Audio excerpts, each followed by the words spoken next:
Hi everyone, this is Neha. Welcome back to the channel. Hope you all are doing great.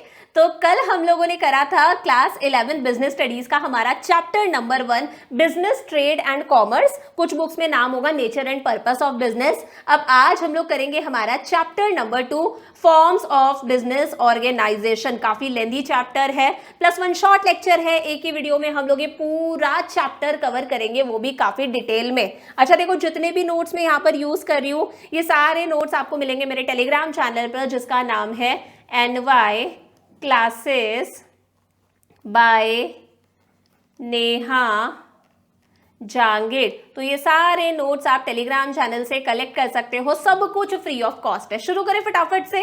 देखो कल हम लोगों ने क्या पढ़ा था कि बिजनेस क्या होता है, ट्रेड क्या होता है, कॉमर्स क्या होता है। मतलब ये समझ में आ गया बिजनेस क्या होता है। बिजनेस क्या होता है? बिजनेस के अंदर जो बिजनेसमैन है वो किसी ना किसी चीज का परचेज करता है, प्रोडक्शन करता है, फाइनल जो गुड बना है उसे मार्केट में सेल करता है कस्टमर्स को, और मेन मकसद क्या होता है? प्रॉफिट्स अर्न करना। अब इस चैप्टर में हम लोग बात करेंगे various forms of business organisation. कि आपने सोच लिया आपको बिजनेस करना है तो आप अपना बिजनेस किस किस तरह से सेटअप कर सकते हो। अलग अलग तरह के बिजनेस होते हैं, आप अपना बिजनेस किस किस तरह से सेटअप कर सकते हो, इन डिफरेंट फॉर्म्स के बारे में हमें इस चैप्टर में पढ़ना है। अब देखो आप बिजनेस कैसा कैसा सेटअप कर सकते हो, ये डिपेंड करता है कि आपको कोई छोटा सा बिजनेस करना है या फिर आपको लार्ज स्केल पर, बड़े लेवल पर बिजनेस करना है। बिजनेस करने वाले आप एक अकेले जने हो, आपके साथ में कोई सपोर्ट नहीं है, आपको अकेले को बिजनेस करना है, या फिर आपके साथ में 2-3 पार्टनर्स हैं, या फिर आप एक बड़ी कंपनी खोलना चाहते हो जहां पर आप पब्लिक से भी पैसा लोगे शेयर्स वगैरह इशू करके। तो इन सब चीजों को जब हम दिमाग में रखते हैं ना, तो हमारे पास में आती हैं 5 फॉर्म्स ऑफ बिजनेस ऑर्गेनाइजेशन। कि अगर हमें बिजनेस करना है तो हम इन 5 अलग अलग तरह से बिजनेस कर सकते हैं। कौन कौन सी है? नंबर 1 हमारे पास में आता है सोल प्रोप्राइटरशिप। अभी मोटा मोटा बता रही हूं, बाकी इन सब चीजों के बारे में डिटेल में हमें इस चैप्टर में पढ़ना है। नंबर 1 क्या है? देखो हमारे पास में सोल प्रोप्राइटरशिप मतलब सोलो डांस सुना होगा ना। सोलो मतलब एक अकेला पर्सन डांस कर रहा है, सेम वैसे ही होता है सोल प्रोप्राइटरशिप। एक अकेला पर्सन पूरा बिजनेस चला रहा है, एक अकेला पर्सन पूरे बिजनेस को कंट्रोल करता है, एक अकेला पर्सन पूरे बिजनेस को मैनेज कर रहा है, रेगुलेट कर रहा है, अकेला पर्सन बिजनेस में सारा का सारा पैसा लगाता है, और कल को जब प्रॉफिट्स होंगे वो भी वो अकेले पर्सन के पास में ही जाएंगे। सारी जिम्मेदारी एक ही पर्सन के कंधों पर है, और अगर कल को कोई लॉसेस हो जाते हैं, कोई रिस्क बियर करना पड़ेगा, तो वो सारा रिस्क भी एक अकेला पर्सन ही बियर करेगा। सब कुछ एक अकेले के हाथ में है। इस तरह के बिजनेस को हम लोग क्या बोल देते हैं? Sole proprietorship. करेक्ट हो गया। एक हमारे पास में आता है पार्टनरशिप। पार्टनरशिप बहुत ही आसान सा है। आप हो और आपके साथ में मान लो आपका एक दोस्त और है, 2 लोग हो, मिनिमम 2 लोग होने चाहिए, मैक्सिमम 50 हो सकते हैं। 2 लोग हैं, 3 लोग हैं, 4 लोग हैं, आप लोगों ने मिलकर डिसाइड करा कि चलो यार अपन फ्रेंड्स मिलकर कोई बिजनेस करते हैं, मिलकर कोई बिजनेस करते हैं। इसे हम लोग बोल देते हैं पार्टनरशिप। जो भी प्रॉफिट्स होंगे, लॉसेस होंगे, उसे एडवांस में डिसाइड करा जाता है कि हम लोग इस रेशियो में शेयर कर लेंगे, इक्वली शेयर कर लेंगे। ये पार्टनरशिप हो गया। एक होता है जॉइंट हिंदू फैमिली बिजनेस। देखो जॉइंट हिंदू फैमिली बिजनेस का मतलब क्या है? ये जो बिजनेस है पहली बात सिर्फ इंडिया में पाया जाता है, और इंडिया के अंदर भी जो हिंदू फैमिलीज हैं वो भी जॉइंट फैमिलीज, जिनका अभी सेपरेशन बंटवारा वगैरह नहीं हुआ है, दादाजी हैं, चाचा भी उसी फैमिली में हैं, आप लोग भी उसी फैमिली में हो, ताऊ जी भी उसी फैमिली में हैं, चाचा वगैरह पापा वगैरह सब उसी फैमिली में है। That is joint Hindu family business. की दादाजी का बिजनेस है, पापा चाचा ताऊ जी वगैरह भी कैरी ऑन कर रहे हैं, आपका मन करेगा चमकता हुआ बिजनेस है तो आप भी उसी बिजनेस को कैरी ऑन कर लोगे। This is joint Hindu family business. समझ में आ गया। एक होता है कोऑपरेटिव सोसाइटीज। क्या कोऑपरेटिव सोसाइटीज? ये सोसाइटीज जो है ये सिर्फ इन सोसाइटी के मेंबर्स के लिए काम करती है, मेंबर्स के वेलफेयर के लिए काम करती है। आपको अगर इस सोसाइटी का मेंबर बनना है तो आपको मेंबरशिप फी देनी पड़ेगी। उसके बाद में ये सोसाइटी आपके मेंबरशिप के लिए, आपके वेलफेयर के लिए काम करती है। दिस इज कोऑपरेटिव सोसाइटी, अभी डिटेल में देखेंगे। और एक होता है जॉइंट स्टॉक कंपनी। अगर आपको बड़े लेवल पर कोई बिजनेस करना है, आप खुद भी बिजनेस में पैसा लगाओगे, आपको पब्लिक से भी पैसा लेना है, आप पब्लिक को शेयर्स इशू करोगे, पब्लिक आपको पैसा देगी, मतलब बहुत बड़े लेवल पर अगर आपको काम करना है ना, उसे हम लोग बोल देते हैं जॉइंट स्टॉक कंपनी। समझ में आ गया। नंबर 1 हमारे पास में क्या आता है? सोल प्रोप्राइटरशिप, अभी अभी मैंने बताया था, सोल प्रोप्राइटरशिप एक ऐसा बिजनेस ऑर्गेनाइजेशन है जिसे एक ही बंदा कंट्रोल करता है, एक ही बंदा मैनेज करता है, एक ही बंदा सारे डिसीजंस लेता है, परचेजेस भी वही करेगा, सेल्स भी वही करेगा, मार्केटिंग भी वही करेगा, सारा काम एक ही बंदा करता है, सारा प्रॉफिट भी एक ही बंदे को मिलता है, और अगर कल को लॉसेज होते हैं, रिस्क बियर करना पड़ता है, तो एक ही बंदा सारा रिस्क भी बियर करता है। इस तरह के बिजनेस को हम लोग बोल देते हैं सोल प्रोप्राइटरशिप, क्योंकि सोल का मतलब क्या हो गया? ओनली। प्रोप्राइटर का मतलब हो गया ओनर, मतलब इस पूरे बिजनेस का सिर्फ और सिर्फ एक ही ओनर है। फॉर एग्जाम्पल, हमारे घर के आसपास में जो ग्रोसरी शॉप्स वगैरह होती हैं, एक ही बंदा सब कुछ मैनेज करता है, या फिर कोई छोटा मोटा पार्लर हो गया, एक ही लेडी पूरे के पूरे पार्लर को मैनेज करती है, वो सोल प्रोप्राइटरशिप होता है। समझ में आया? ऐसा बिजनेस जिसे अकेला पर्सन ओन कर रहा है, अकेला पर्सन मैनेज करेगा, अकेला पर्सन कंट्रोल करेगा, अकेला पर्सन सारे प्रॉफिट्स अपने पास में लेकर जाता है, और अकेला पर्सन ही सारा रिस्क बियर करता है, दैट इज सोल प्रोप्राइटरशिप। समझ में आया? फीचर्स की बात करें, देखो सोल प्रोप्राइटरशिप के क्या क्या फीचर्स है। नंबर 1 हमारे पास में आता है फॉर्मेशन एंड क्लोजर। ऐसा बिजनेस फॉर्म करना बहुत आसान है। अगर आपके दिमाग में आता है आपको बिजनेस करना है, आप इजीली बिजनेस फॉर्म कर सकते हो। किसी तरह की कोई लीगल फॉर्मेलिटीज, कानूनी फॉर्मेलिटीज नहीं है। जब आपका मन करेगा आप अपने बिजनेस को भी क्लोज कर सकते हो, किसी तरह की कोई लीगल फॉर्मेलिटीज नहीं है। तो इजी फॉर्मेशन है, इजी क्लोजर है। सेकेंड है लाइबिलिटी। देखो लाइबिलिटी का मतलब क्या होता है? मान लो आपने किसी से पैसा बोरो कर रखा है, आपको सामने वाले को पैसा लौटाना है, आपने किसी से लोन ले रखा है, पैसा उधार ले रखा है, बोरो कर रखा है, वो पैसा आपको लौटाना है, ये आपकी टेंशन है, टेंशन को हम लाइबिलिटी बोलते हैं। तो यहाँ पर पूरा बिजनेस को एक ही बंदा कंट्रोल मैनेज कर रहा है, तो यहाँ पर उस पर्सन की लाइबिलिटी भी अनलिमिटेड होती है। अगर बिजनेस का पैसा खत्म हो गया है तो पर्सन को अपने पर्सनल असेट्स तक बेचने पड़ सकते हैं, अपना गाड़ी घर भी बेचना पड़ सकता है लाइबिलिटी पे ऑफ करने के लिए, लोन पे ऑफ करने के लिए। अनलिमिटेड लाइबिलिटी है। Sole risk bearer and profit recipient, जितना भी प्रॉफिट होगा सारा का सारा प्रॉफिट्स एक ही पर्सन के पास में जाएगा, और अगर कल को लॉसेज हो जाते हैं, रिस्क होता है, तो वो सारा का सारा रिस्क भी एक ही पर्सन को बियर करना पड़ेगा। कंट्रोल पूरा का पूरा एक ही पर्सन के पास में, एक ही पर्सन सारे के सारे डिसीजंस लेता है, उसे किसी से कंसल्ट करने की जरूरत नहीं है, यहां पर किसी का कोई इंटरफेरेंस नहीं होता, पूरा कंट्रोल सोल प्रोप्राइटर के हाथों में है। No separate entity. देखो होता क्या है, जब हम कंपनी की बात करते हैं ना, तो कंपनी की हमेशा एक सेपरेट एंटिटी होती है, कंपनी की एक डिस्टिंक्ट आइडेंटिटी होती है, कंपनी एक आर्टिफिशियल पर्सन होती है। मतलब अगर हमने कंपनी पे केस कर दिया, इसका मतलब हमने सिर्फ कंपनी पे केस करा है, उसके ओनर्स पर केस नहीं हुआ है। कंपनी अलग मानी जाती है, ओनर्स अलग माने जाते हैं। लेकिन सोल प्रोप्राइटरशिप के केस में सोल प्रोप्राइटर यानी कि जो बिजनेसमैन है और बिजनेस एक ही है, कोई सेपरेट एंटिटी नहीं है, वो एक ही माने जाते हैं। अगर आपने बिजनेस पे केस कर दिया ना, मतलब बिजनेसमैन पर केस हो चुका है, उसे जेल हो सकती है। कोई डिस्टिंक्शन नहीं है, दोनों एक ही माने जाते हैं, कोई सेपरेट एंटिटी नहीं है। And lack of business continuity बिल्कुल होता है। एक ही पर्सन बिजनेस चला रहा है ना, तो अगर कल को इस पर्सन की डेथ हो जाती है, या फिर ये पर्सन इनसेन हो जाता है, पागल हो जाता है, इसे जेल हो जाती है, इसके साथ में कोई इंजरी हो गई है, ये बैंकरप्ट हो चुका है, इसके पास में पैसा खत्म हो चुका है, इस सिचुएशन में बिजनेस क्लोज हो जाएगा। कोई कंटिन्यूटी नहीं है, क्योंकि बिजनेस को संभालने वाला कोई दूसरा नहीं है। समझ में आ गई यहां तक बातें? मेरिट्स क्या क्या है सोल प्रोप्राइटरशिप के? नंबर 1 है हमारे पास में quick decision making.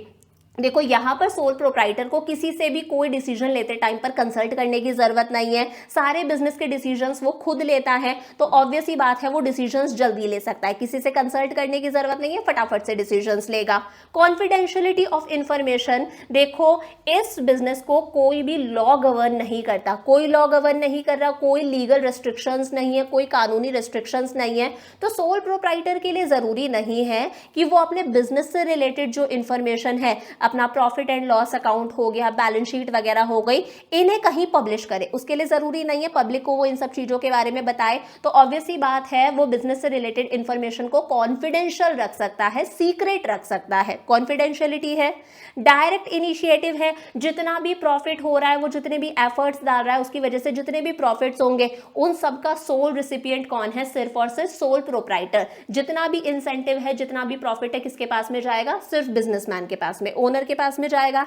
Sense of accomplishment, यहाँ पर एक बंदा पूरे बिजनेस को कंट्रोल कर रहा है, मैनेज कर रहा है, रेगुलेट कर रहा है, अकेला बंदा पूरा बिजनेस चला रहा है, तो कहीं ना कहीं उस बंदे को एक फीलिंग आएगी, एक सेंस ऑफ अकम्पलिशमेंट की फीलिंग आएगी कि यार मैंने कुछ हासिल कर लिया है। उसे अपनी एबिलिटीज, अपनी योग्यताओं पर एक कॉन्फिडेंस फील होने लगेगा कि यार मैं सब कुछ खुद कर सकता हूं, तो उसे एक सेंस ऑफ अकम्पलिशमेंट कि यार मैंने कुछ हासिल कर लिया, ये चीज फील होती है। और फॉर्म करना बहुत आसान है, क्लोज करना भी बहुत आसान है, क्योंकि कोई लॉ सोल प्रोप्राइटरशिप को गवर्न नहीं करता, किसी तरह की कोई लीगल फॉर्मेलिटीज नहीं है। समझ में आ गया। डीमेरिट्स की अगर हम बात करें, लिमिटेशंस की अगर हम बात करें, लिमिटेड रिसोर्सेज है, एक ही बंदा यहाँ पर कैपिटल लगा रहा है, वो अपनी पर्सनल सेविंग्स बिजनेस में लगा देता है, मार्केट से पैसा बोरो करके लगा देता है, बैंक वगैरह से पैसा बोरो करके, लेकिन एक ही बंदे का पैसा है ना बिजनेस के अंदर, तो ऑब्वियस ही बात है बिजनेस के अंदर रिसोर्सेज कम होंगे, मशीनें कम होंगी, पैसा कम है, बिजनेस एक स्मॉल स्केल पर ही चल सकता है, इस बिजनेस को आप लार्ज स्केल पर लेकर नहीं जा सकते। Limited life of business concern, business की लाइफ लिमिटेड है, अगर इस पर्सन की डेथ हो जाती है, ये पर्सन पागल हो जाता है, इसे जेल हो जाती है, या फिर ये बैंकरप्ट हो जाता है, दिवालिया हो जाता है, पैसा खत्म, कंगाल हो चुका है, इस सिचुएशन में बिजनेस क्या हो जाएगा, क्लोज हो जाएगा। अनलिमिटेड लाइबिलिटी है, सारी लाइबिलिटी एक ही पर्सन की, अगर बिजनेस का पैसा खत्म भी हो जाता है ना, तो इस पर्सन को अपने पर्सनल एसेट्स, गाड़ी, घर बेचकर भी लाइबिलिटी चुकानी पड़ेगी, अनलिमिटेड लाइबिलिटी है। और लिमिटेड मैनेजरियल एबिलिटी है, यहाँ पर रिसोर्सेज यानी कि पैसे की कमी होती है, तो ये जो सोल प्रोप्राइटर है वो कभी भी टैलेंटेड और एम्बिशियस एम्प्लॉइज को अपॉइंट नहीं कर सकता, एक्सपर्ट स्पेशलाइज्ड लोगों को अपॉइंट नहीं कर सकता, तो कहीं ना कहीं मैनेजरियल एबिलिटी लिमिटेड है, खुद ही सारा काम करेगा, परचेजेस का, सेल्स का, फाइनेंसिंग का, मार्केटिंग का, मैनेजरियल एबिलिटीज लिमिटेड हो गई। करेक्ट हो गया, सोल प्रोप्राइटरशिप पूरा समझ में आ गया। अब देखो एक हो गया, सेकंड हमारे पास में आता है joint Hindu family business. Joint Hindu family business, ये बिजनेस सिर्फ और सिर्फ कहाँ पाया जाता है, इंडिया में पाया जाता है। It refers to a form of organisation wherein the business is owned and carried on by the members of Hindu undivided family. देखो एक ऐसी हिंदू फैमिली जिसका अभी तक सेपरेशन नहीं हुआ है, ऐसी हिंदू फैमिली जिसका बंटवारा नहीं हुआ है, सब लोग एक साथ रहते हैं, उसके मेंबर्स जब कोई बिजनेस कैरी ऑन करते हैं, उस बिजनेस को हम लोग बोलते हैं HUF, Hindu undivided family business. और इसे गवर्न करता है हमारा हिंदू लॉ। कौन सा लॉ गवर्न करता है, हमारा हिंदू लॉ। देखो इस फैमिली में होता क्या है, इस बिजनेस में होता क्या है, मान लो दादाजी हैं, अब दादाजी का बिजनेस पापा भी कंटिन्यू कर रहे हैं, और अगर पापा के भाई हैं, चाचा हैं, ताऊ जी हैं, वो भी इसी बिजनेस को कंटिन्यू कर रहे हैं, और अगर हम लोगों का मन है, आप लोगों का मन है, तो आप भी इसी बिजनेस को कंटिन्यू कर सकते हो। मतलब 3 जनरेशन हो गई ना, दादाजी, पापा वगैरह और आप लोग, तीनों जनरेशन अगर सेम बिजनेस कंटिन्यू करती हैं, this is joint Hindu family business. अगर आपका इस फैमिली में बर्थ होता है, जन्म होता है, तो आप इस बिजनेस के क्या माने जाओगे, मेंबर माने जाओगे। मतलब एक माइनर जो है ना, 18 साल से कम का व्यक्ति, वो भी इस बिजनेस का मेंबर माना जाता है। होता क्या है इस बिजनेस के अंदर, जो बिजनेस का सबसे एल्डेस्ट मेंबर होता है, जो सबसे बुजुर्ग व्यक्ति होता है, वही बिजनेस के सारे डिसीजंस लेता है, सारा कंट्रोल उसके हाथ में होता है। इसे हम लोग बोल देते हैं कर्ता। फॉर एग्जाम्पल दादाजी सबसे एल्डेस्ट मेंबर है, वो कर्ता है। इन केस कर्ता की डेथ हो जाती है, तो जो फैमिली का नेक्स्ट एल्डेस्ट मेंबर होता है, फॉर एग्जाम्पल ताऊ जी, वो कर्ता बन जाता है, सारा कंट्रोल उनके हाथ में होता है। और बाकी के जो अदर मेंबर्स है ना, उन्हें बोला जाता है को पार्सनर्स। क्या कहते हैं, को पार्सनर्स। समझ में आ गया। फीचर्स की बात करें तो 5 पॉइंट्स है हमारे पास में। नंबर 1 आता है फॉर्मेशन। देखो जॉइंट हिंदू फैमिली बिजनेस की शुरुआत होने के लिए कम से कम 2 मेंबर्स का होना जरूरी है। फॉर एग्जांपल दादाजी हैं और दादाजी के साथ में मान लो नेक्स्ट हो गए पापा, कम से कम 2 लोगों का होना जरूरी है। और एंसेस्ट्रल प्रॉपर्टी यानी कि पूर्वजों की प्रॉपर्टी, पूर्वजों का बिजनेस होना चाहिए, दादाजी का बिजनेस होना चाहिए, जो दादाजी और पापा कंटिन्यू करेंगे। और इसे गवर्न करता है हमारा हिंदू सक्सेशन एक्ट 1956। समझ में आया। लाइबिलिटी की बात करें तो जो कर्ता होता है ना, जो एल्डेस्ट मेंबर है, उसकी लाइबिलिटी कैसी होती है, अनलिमिटेड होती है। कर्ता की लाइबिलिटी कैसी होती है, अनलिमिटेड होती है। कर्ता को अपने पर्सनल एसेट्स भी बेचने पड़ सकते हैं बिजनेस की लाइबिलिटी चुकाने के लिए। लेकिन जो फैमिली के अदर मेंबर्स हैं यानी कि को पार्सनर्स हैं, उनकी लाइबिलिटी कैसी होती है, लिमिटेड होती है। कर्ता की अनलिमिटेड, बाकी मेंबर्स की कैसी है, लिमिटेड लाइबिलिटी। कंट्रोल की बात करें तो पूरे के पूरे बिजनेस को कंट्रोल मैनेज कौन करता है, सिर्फ और सिर्फ कर्ता करता है। सारे बिजनेस से रिलेटेड डिसीजंस कौन लेता है, कर्ता लेता है। कॉन्टिन्यूटी की अगर हम बात करें, इन केस अगर कर्ता की डेथ हो जाती है तो जो फैमिली का नेक्स्ट एल्डेस्ट मेंबर है, फॉर एग्जांपल ताऊ जी हो सकते हैं, या फिर मान लो ताऊ जी चाचा नहीं है तो पापा हो सकते हैं, वो कर्ता बन जाते हैं बिजनेस के, फिर सारा का सारा डिसीजन उनके हाथ में होता है। तो यहाँ पर कॉन्टिन्यूटी रहती है, कर्ता की डेथ हो गई तो फैमिली का नेक्स्ट एल्डेस्ट मेंबर क्या बन जाएगा, कर्ता बन जाएगा, बिजनेस चलता रहेगा। और माइनर मेंबर्स भी इस बिजनेस के मेंबर्स हो सकते हैं। अगर आपका इस फैमिली में जन्म हो गया, बर्थ हो गया, तो आप इस बिजनेस के मेंबर माने जाओगे। मतलब एक माइनर जो है 18 साल से कम का बच्चा, वो भी बिजनेस का मेंबर हो सकता है। समझ में आ गई? अब देखो इसके अंदर हमें सिर्फ फीचर्स देखने थे, मेरिट्स डीमेरिट्स हमारे कोर्स के अंदर नहीं है। 2 कंप्लीट हो गए, हमारे पास में थर्ड आता है पार्टनरशिप। पार्टनरशिप क्या होता है? देखो पार्टनरशिप का मतलब है, मान लो आप हो और आपके साथ में आपका एक दोस्त और है या फिर 2 दोस्त और हैं, आप लोग मिलकर डिसाइड करते हो कि चल यार पार्टनर बनकर कोई बिजनेस करते हैं, मिलकर कोई बिजनेस करते हैं। अब यहाँ पर देखो पार्टनरशिप की शुरुआत कैसे होती है, आप तीनों चारों के बीच में एक एग्रीमेंट साइन होगा। ये एग्रीमेंट ओरल भी हो सकता है, ये एग्रीमेंट रिटन भी हो सकता है। ऑब्वियस सी बात है रिटन हो तो थोड़ा सा अच्छा है, क्योंकि अगर कल को आप लोगों के बीच में कोई लड़ाई हो जाती है, बात कोर्ट तक पहुंचती है, तो अगर आपस में रिटन एग्रीमेंट है तो वो एक एविडेंस यानी कि एक सबूत का काम करता है कोर्ट में दिखाने के लिए। तो आप तीनों चारों मान लो पार्टनर्स बनते हो, आप डिसाइड करते हो, एग्रीमेंट साइन होता है कि अपन मिलकर बिजनेस करेंगे, जो भी बिजनेस में प्रॉफिट होंगे लॉसेस होंगे उसे इस रेशियो में हम लोग शेयर कर लेंगे, इक्वली शेयर कर लेंगे, या फिर जो भी रेशियो है उसमें शेयर करेंगे। तू इतना पैसा लगा, मैं इतना पैसा लगा रहा हूं, सारी चीजें डिसाइड होती है, सारी टर्म्स एंड कंडीशंस टीएनसी यहाँ पर डिसाइड होती है। दिस इज पार्टनरशिप और इसे हमारा गवर्न करता है इंडियन पार्टनरशिप एक्ट 1932। तो पार्टनरशिप क्या है? रिलेशन है कुछ लोगों के बीच का, कुछ पर्संस के बीच का रिलेशन है, who have agreed to share the profit, जो एग्री करते हैं कि हम बिजनेस के प्रॉफिट्स को शेयर करेंगे, carried on by all or any one of them acting for all. ये बात बहुत जरूरी है। मान लो A B C D 4 partners है, ये चारों भी काम कर सकते हैं, बिजनेस को चारों लोग भी कैरी ऑन कर सकते हैं। या फिर ऐसा भी हो सकता है पैसा चारों ने लगाया है लेकिन काम सिर्फ एक करता है, पैसा चारों ने लगाया है काम सिर्फ एक कर रहा है, तो ये एक काम कर सकता है औरों के बिहाफ पर, ये औरों को भी रिप्रेजेंट करेगा। तो बिजनेस सब लोग भी चला सकते हैं, कोई एक भी चला सकता है, सब लोगों के बिहाफ पर। This is partnership. करेक्ट हो गया? अब देखो पार्टनरशिप के हमारे पास में क्या क्या फीचर्स है। नंबर 1 हमारे पास में आता है फॉर्मेशन। पार्टनरशिप को फॉर्म करना भी बहुत आसान है, इसे गवर्न करता है इंडियन पार्टनरशिप एक्ट 1932। पार्टनर्स के बीच में एक लीगल एग्रीमेंट होना चाहिए। अब ये जो एग्रीमेंट है ये ओरल भी हो सकता है, ये जो एग्रीमेंट है ये रिटन भी हो सकता है। मैंने बता दिया रिटन हो तो ज्यादा अच्छा है, क्योंकि एक सबूत एक एविडेंस का काम करता है। कल को अगर डिस्प्यूट्स लड़ाई वगैरह हो गई तो इस एग्रीमेंट में सारी चीजें होती है, पार्टनरशिप से रिलेटेड सारी टर्म्स एंड कंडीशंस होंगी, प्रॉफिट और लॉसेस किस रेशियो में शेयर करे जाएंगे ये भी सब कुछ लिखा जाता है।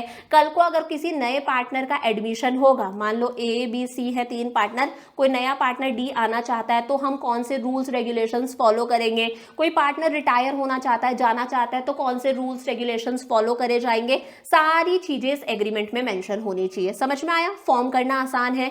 लाइबिलिटी की बात करें तो सारे पार्टनर्स की लाइबिलिटी अनलिमिटेड होती है, पार्टनर्स को अपने पर्सनल असेट्स भी बेचने पड़ सकते हैं बिजनेस की लाइबिलिटी चुकाने के लिए। तो लाइबिलिटी कैसी है? यहाँ पर अनलिमिटेड है।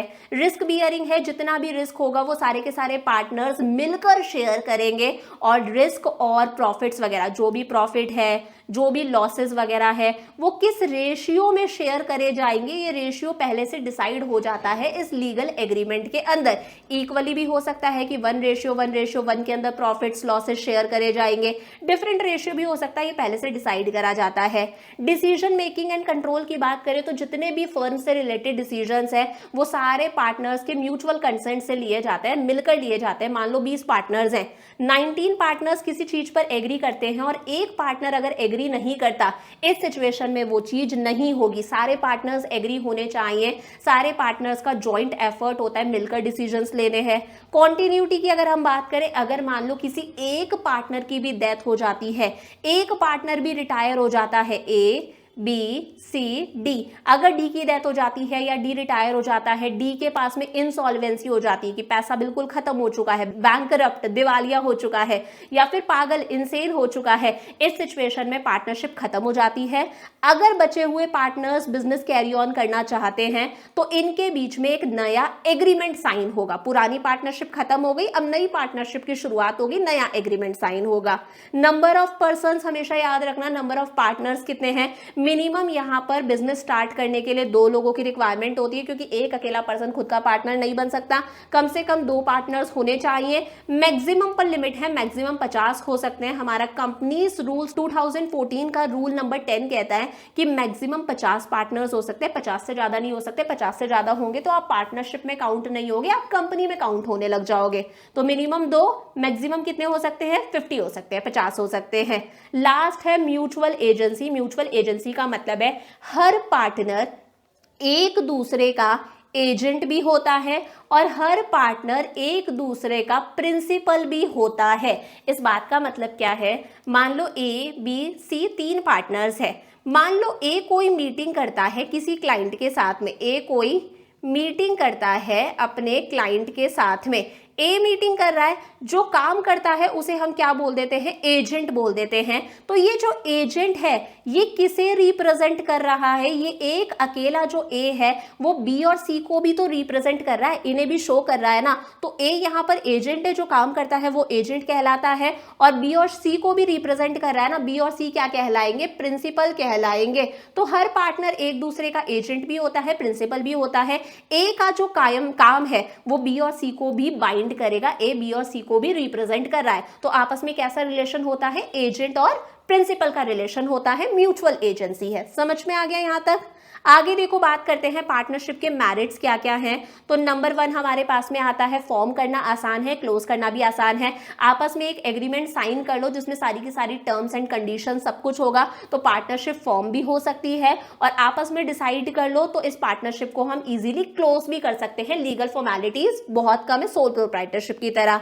बैलेंस डिसीजन मेकिंग है, सारे डिसीजन मिलजुल कर लिए जाते हैं। हर पर्सन, हर पार्टनर किसी ना किसी एक चीज में एक्सपर्ट होता है, वो पार्टनर वो काम कर लेता है। कोई परचेसेस से रिलेटेड काम बेटर कर सकता है, कोई सेल्स से रिलेटेड काम बेटर कर सकता है, तो कहीं ना कहीं वर्कलोड भी कम होता है, काम का बर्डन एक ही पर्सन पर नहीं आता, एरर्स गलतियां भी कम होती है और बैलेंस्ड डिसीजन मेकिंग होती है, सब लोग मिलजुल कर डिसीजंस ले रहे हैं। मोर फंड्स है, ऑब्वियस ही बात है। सोल प्रोप्राइटरशिप के केस में तो एक ही बंदा सारा पैसा लगा रहा था, यहां पर मिनिमम 2 पार्टनर्स हो सकते हैं, मैक्सिमम 50 हो सकता है। तो जितने ज्यादा पार्टनर्स उतना ज्यादा पार्टनर्स अपनी तरफ से क्या लगाएंगे, कैपिटल लगाएंगे। तो सोल प्रोप्राइटरशिप के कंपैरिजन में यहां पर पैसा ज्यादा होता है, फंड्स ज्यादा होते हैं, रिस्क यहां पर शेयर हो जाता है। सोल प्रोप्राइटर अकेला सारा रिस्क ले रहा था, सारी एंजाइटी, सारा बर्डन, सारा स्ट्रेस एक इंडिविजुअल बंदे पर था ना, यहां पर सारा रिस्क आपस में पार्टनर्स के बीच में शेयर हो जाता है। सीक्रेसी है, कंपनी के केस में होता है कि कंपनी के लिए जरूरी है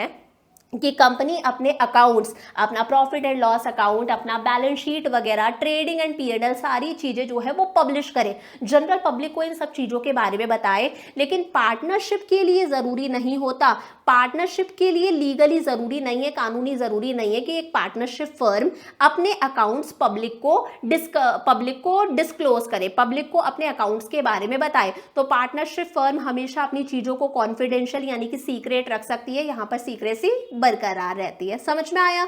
डीमेरिट्स की अगर हम बात करें तो अनलिमिटेड लाइबिलिटी है, पीछे हम लोगों ने पढ़ा था, यहां पर पार्टनर्स की लाइबिलिटी अनलिमिटेड होती है, पार्टनर्स को अपने पर्सनल असेट्स तक बेचने पड़ सकते हैं, गाड़ी घर वगैरह, लाइबिलिटी पे ऑफ करने के लिए। लिमिटेड रिसोर्सेज है, यहां पर रेस्ट्रिक्शन लग गया कि चलो भाई मिनिमम तो 2 पार्टनर्स होने चाहिए, लेकिन मैक्सिमम पर रेस्ट्रिक्शन लग गया कि 50 से ज्यादा पार्टनर्स नहीं हो सकते। तो ये 50 पार्टनर्स जितना पैसा लगाएंगे उतना ही पैसा बिजनेस में आएगा, इससे ज्यादा पैसा बिजनेस में नहीं आता। तो नंबर ऑफ पार्टनर्स पर रिस्ट्रिक्शंस है, तो कहीं ना कहीं कैपिटल पर भी रिस्ट्रिक्शन हो गया कि बिजनेस के अंदर लिमिटेड रिसोर्सेज, लिमिटेड पैसा ही आ सकता है। ऐसे बिजनेस को आप एक लार्ज स्केल लेवल पर नहीं लेकर जा सकते।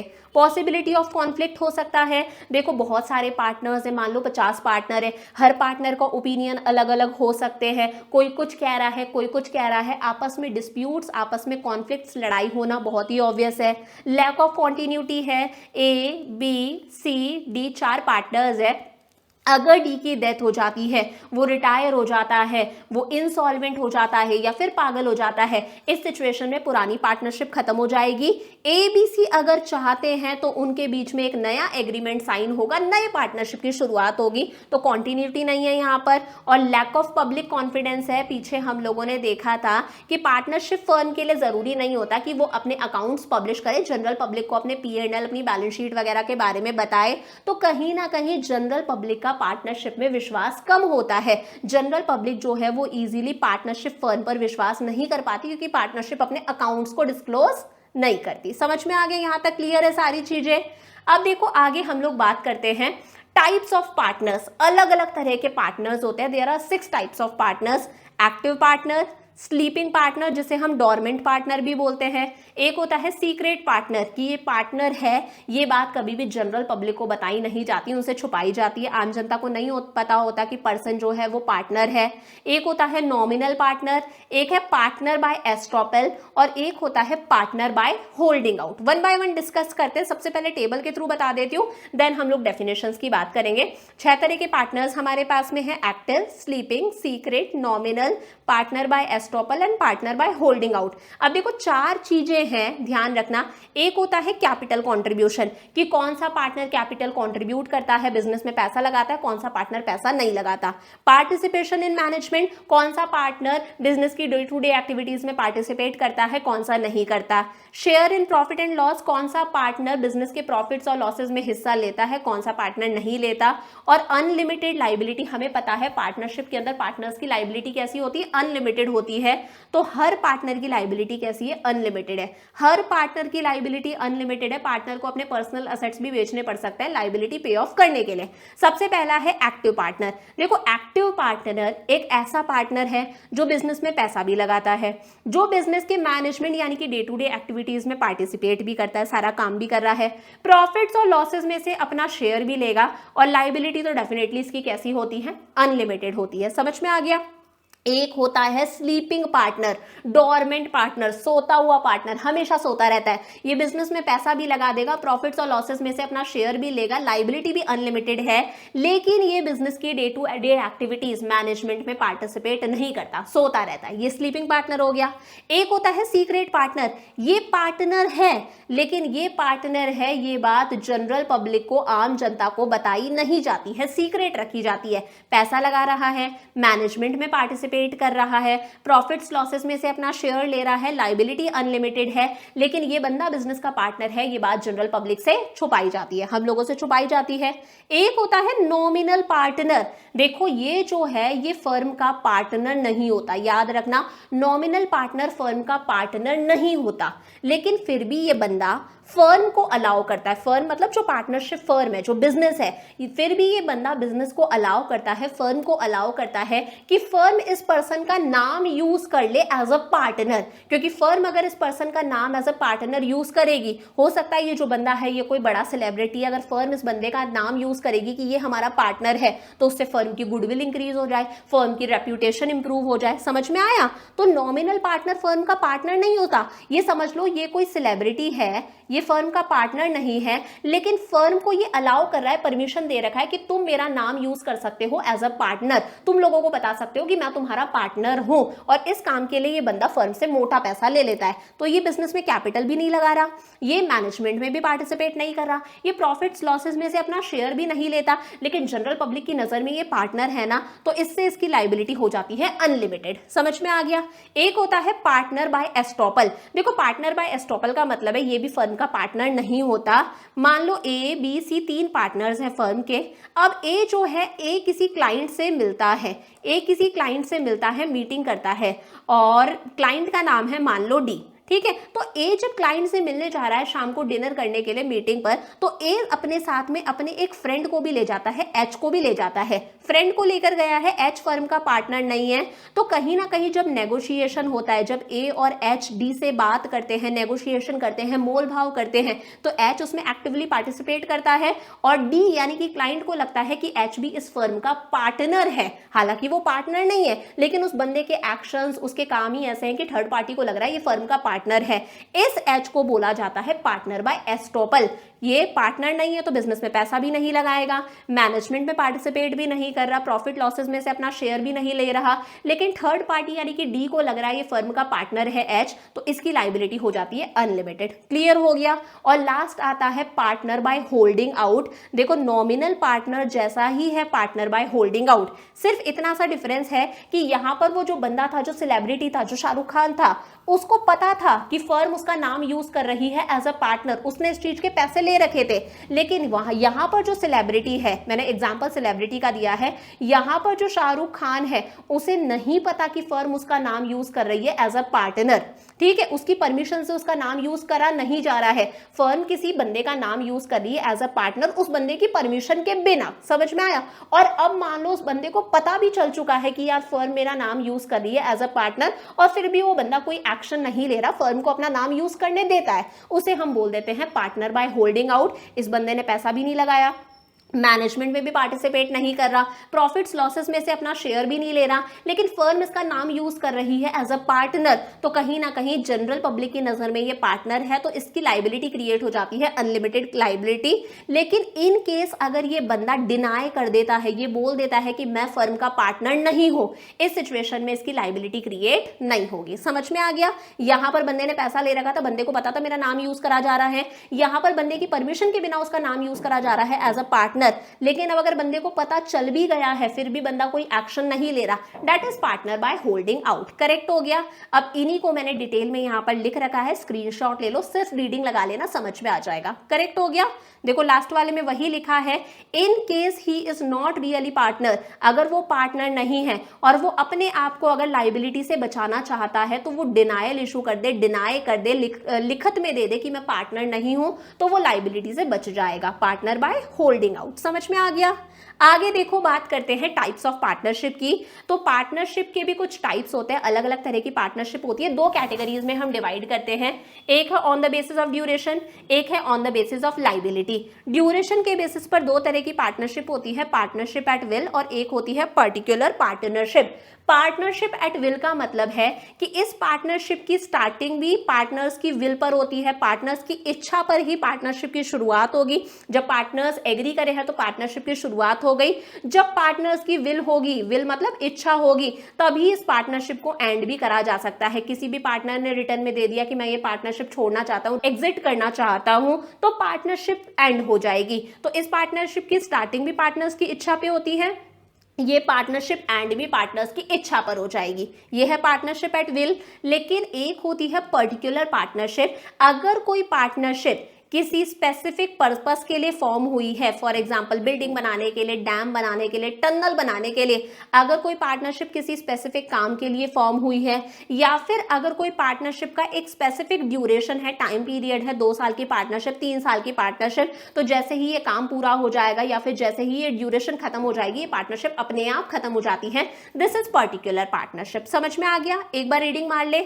ऐसी पार्टनरशिप जो पार्टनर्स की विल पर स्टार्ट होती है, जब तक पार्टनर्स चाहते हैं वो इस पार्टनरशिप को कंटिन्यू कर सकते हैं, जिस दिन पार्टनर्स का मन कर गया पार्टनरशिप को खत्म कर देते हैं, उस दिन पार्टनरशिप खत्म हो जाती है। सारा काम पार्टनर्स की विल, इच्छा पे हो रहा है, that is partnership at will. लेकिन अगर कोई पार्टनरशिप किसी स्पेसिफिक पर्पस के लिए फॉर्म हुई है या फिर स्पेसिफिक पीरियड के लिए फॉर्म हुई है, तो जैसे ही वो काम कंप्लीट हो जाता है, जैसे ही स्पेसिफिक पीरियड खत्म हो गया, वैसे ही पार्टनरशिप भी एंड हो जाती है, that is particular partnership. Correct हो गया।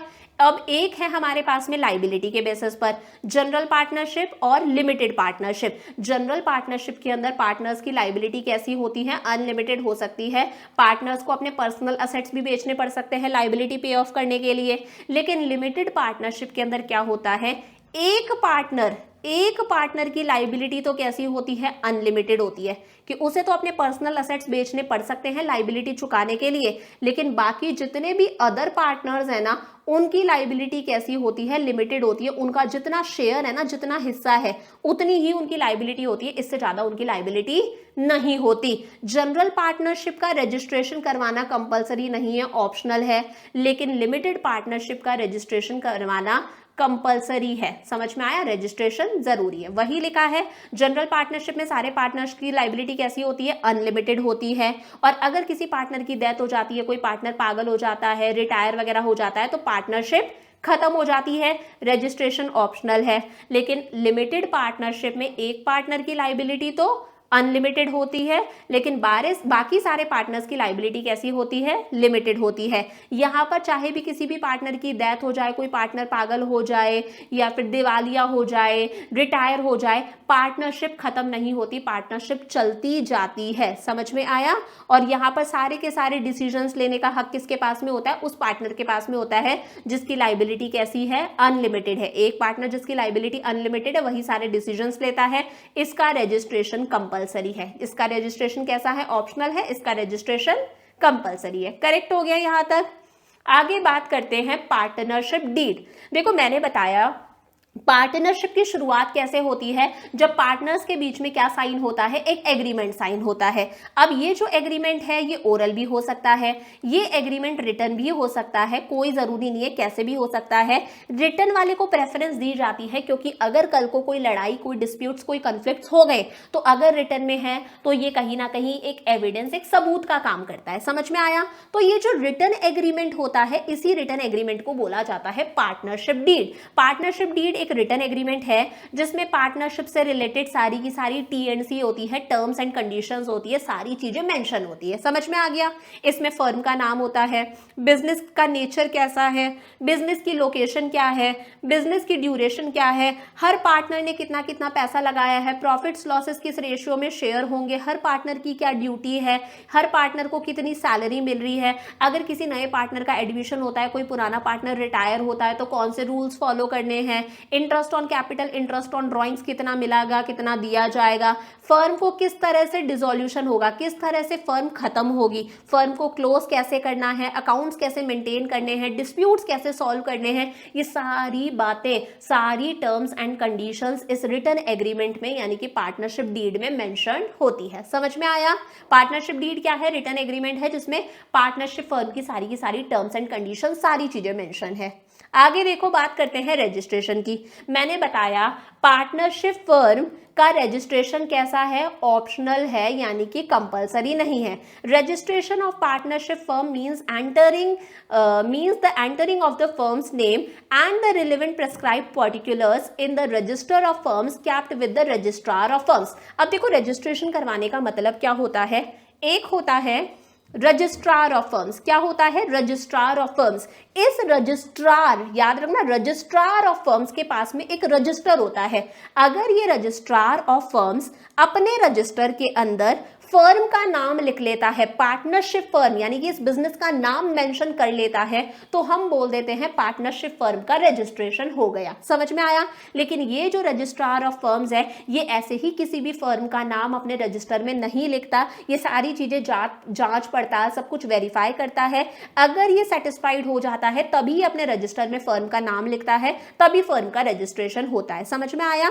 तो जब फर्म को रजिस्ट्रेशन करवाना होता है, इसका मतलब है रजिस्ट्रार ऑफ फर्म्स के पास में जो रजिस्टर रखा हुआ है उसमें जब फर्म का नाम लिखा हुआ आ जाएगा, दैट इज रजिस्ट्रेशन। अब रजिस्ट्रेशन ऑप्शनल है लेकिन करवा लो तो अच्छा है। क्यों अच्छा है? क्योंकि मान लो अगर एक अनरजिस्टर्ड फर्म है, अगर रजिस्ट्रेशन नहीं करवा रखा, इस सिचुएशन में एक अनरजिस्टर्ड फर्म का जो पार्टनर है वो कभी भी फर्म पर कोई केस नहीं कर सकता है या फिर दूसरे पार्टनर्स पर भी कोई केस नहीं कर सकता।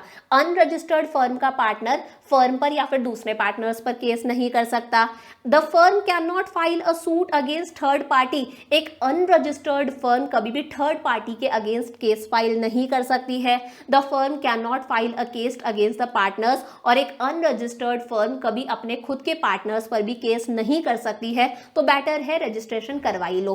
अब अगर आपको रजिस्ट्रेशन करवाना है तो आपको 3 स्टेप्स फॉलो करने पड़ेंगे। नंबर 1 है submission of application in the prescribed form to the registrar of firms. Registrar of firms को एक एप्लीकेशन सबमिट करवाओ। जो रजिस्ट्रार ऑफ फर्म्स है उसके पास में एक एप्लीकेशन फॉर्म सबमिट करवाओ। इसमें आप सारी चीजें लिखोगे, फर्म का नाम क्या है, लोकेशन क्या है, फर्म अपना बिजनेस और कहां कहां कैरी ऑन करती है, किस किस पार्टनर ने कितनी कितनी तारीख को ज्वाइन करा था, हर पार्टनर का नाम और एड्रेस, कितने टाइम के लिए पार्टनरशिप है, अगर पार्टनरशिप की ड्यूरेशन पहले से डिसाइडेड है तो आप कितने टाइम के लिए पार्टनरशिप खोलना चाहते हो, और इस पर सारे पार्टनर्स के साइन होने चाहिए। ये एप्लीकेशन आप किसके पास में सबमिट कराओ, रजिस्ट्रार ऑफ फर्म्स के पास में।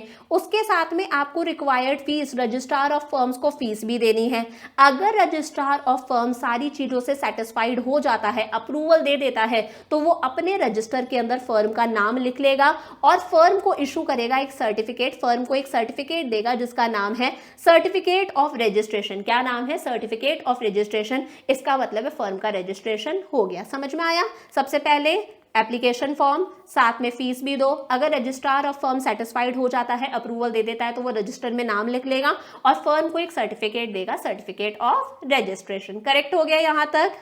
तो चलो भाई, 3 हो गए हमारे पास में। अब 4th हमारे पास में आता है कोऑपरेटिव सोसाइटीज। 3 हो गए। कोऑपरेटिव सोसाइटीज क्या है? देखो, ये जो सोसाइटीज होती हैं ये सिर्फ अपने मेंबर्स के लिए काम करती हैं, और अपने को इसका मेंबर कैसे बनना पड़ता है, आपको सिर्फ मेंबरशिप फी देनी है। मेंबरशिप फी देते ही आप इस कोऑपरेटिव सोसाइटी के क्या बन जाते हो, मेंबर बन जाते हो। अब मेंबर बनना है ना बनना है ये सब कुछ आप पर डिपेंड करता है, टोटली वॉलेंटरी है, यानी कि आपकी विश पर है। बनना चाहो तो बनो, नहीं बनना चाहते तो मत बनो, कोई कंपल्शन यहाँ पर नहीं है। तो cooperative society is a voluntary association of person. यहाँ पे जो पर्सन सोसाइटी से जुड़ते हैं वो वॉलेंटरीली जुड़ते हैं, अपनी इच्छा के अनुसार जुड़ते हैं, कोई किसी तरह का कोई जबरदस्ती नहीं है, आपकी विल के अकॉर्डिंग सारा काम होता है। हु जॉइन टुगेदर, जो आपस में मिलते हैं, और इनका मकसद क्या है, वेलफेयर ऑफ द मेंबर्स, सिर्फ और सिर्फ अपने मेंबर्स का वेलफेयर, अपने मेंबर्स के लिए सोसाइटी काम करती है, किसी थर्ड पार्टी के लिए सोसाइटी काम नहीं करती। ग्रुप ऑफ पर्संस है, वॉलेंटरी एसोसिएशन है, जो मिल गए हैं, जो काम कर रहे हैं सिर्फ अपने ही मेंबर्स के वेलफेयर के लिए, किसी थर्ड पार्टी के लिए काम नहीं करते। और कोऑपरेटिव सोसाइटी का रजिस्ट्रेशन कंपलसरी है। कौन से एक्ट के तहत? कोऑपरेटिव सोसाइटीज एक्ट 1912 के अकॉर्डिंग रजिस्ट्रेशन कंपलसरी है। कोऑपरेटिव सोसाइटी फॉर्म होने के लिए कम से कम 10 लोगों का होना जरूरी है, 10 अडल्ट पर्सन का होना जरूरी है। अडल्ट ही होंगे, माइनस से काम नहीं चलेगा, 10 लोगों का होना जरूरी है। अब देखो इसके फीचर्स क्या क्या है। वॉलेंटरी मेंबरशिप है, आपका मन करता है तो आप मेंबर बनो, मन करता है तो आप छोड़ दो, सब कुछ आपके ऊपर है। कंपलसरी नहीं है ज्वाइन करना या फिर छोड़ना, आपकी इच्छा पर आप ज्वाइन कर सकते हो, मेंबरशिप फी देकर, इच्छा पे आप छोड़ सकते हो। लीगल स्टेटस है, कोऑपरेटिव सोसाइटी का रजिस्ट्रेशन कंपलसरी है, पीछे हम लोगों ने देखा था, तो इसे लीगल स्टेटस मिल गया, एक कानूनी स्टेटस मिल गया। सेपरेट आइडेंटिटी है, distinct from its members, members की पहचान अलग है, कोऑपरेटिव सोसाइटी की पहचान अलग है। लिमिटेड लाइबिलिटी है, सारे मेंबर्स की लाइबिलिटी लिमिटेड होती है, उतनी ही लाइबिलिटी है मेंबर्स की जितना उन्होंने बिजनेस में कैपिटल लगाई है, यानी कि पैसा लगाया है। कंट्रोल कौन करता है? तो इस कोऑपरेटिव सोसाइटी के जितने भी मेंबर्स होते हैं वो वोट देते हैं, जैसे डेमोक्रेसी में हम लोग वोट देते हैं ना, और वो वोट देकर एक कमेटी चुनते हैं जिसे बोला जाता है मैनेजिंग कमेटी। वो वोट करके एक कमेटी का चुनाव करते हैं जिसे हम बोलते हैं मैनेजिंग कमेटी। यही मैनेजिंग कमेटी सारे डिसीजंस लेती है, सब कुछ इसके हाथ में है। Service motive, cooperative credit society, cooperative society का मकसद क्या है? सिर्फ और सिर्फ अपने मेंबर्स को हेल्प करना, उनके वेलफेयर के लिए काम करना, ये थर्ड पार्टीज के लिए कभी काम नहीं करती। समझ में आ गया?